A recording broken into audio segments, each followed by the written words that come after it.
අකුරෙන් පටන් ගන්න වචන. වණකම් එල්ලෝරුකුම් හායාලුවනේ කොහොමද ඉතින් ඔයාලට?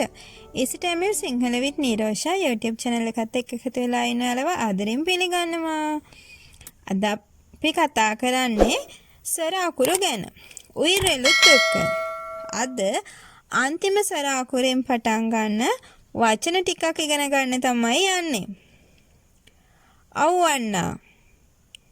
අව 12 වෙනි ස්වර අකුර. අවවියර් අවවියර් දෙමළ කිවිඳියක් අවවියර්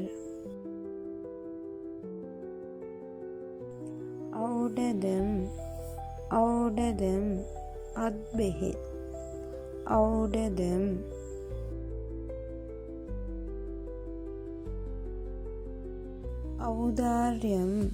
ඖදාර්යම් ත්‍යාගශීලීත්වය නැත්නම් උදාරත්වය ඖදාර්යම්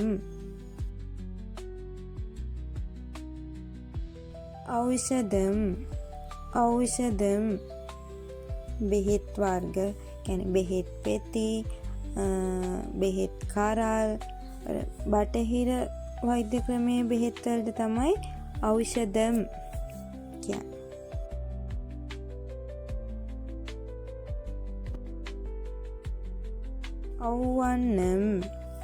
අවවන්නම් අව් අකුර අවවන්නම් කියන්නේ අවවන්නා කියන්නේ අන්න ඒක.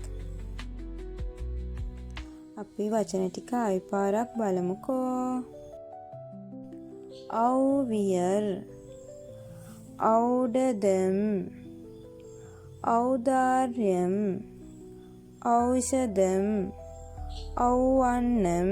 එහෙනම් අදට ගිහින් එන්නම් යාළුවනේ. ඔයාලට දැනගන්න විශේෂ මාතෘකා මොනවා හරි තියෙනවා නම් පහලින් කමෙන්ට් කරගෙන යන්න. අද අපේ channel එකට අලුතෙන් එකතු වෙන යාළුවෙක් නම් subscribe කරගෙන යන්න. மீண்டும் சந்திப்போம். நன்றி.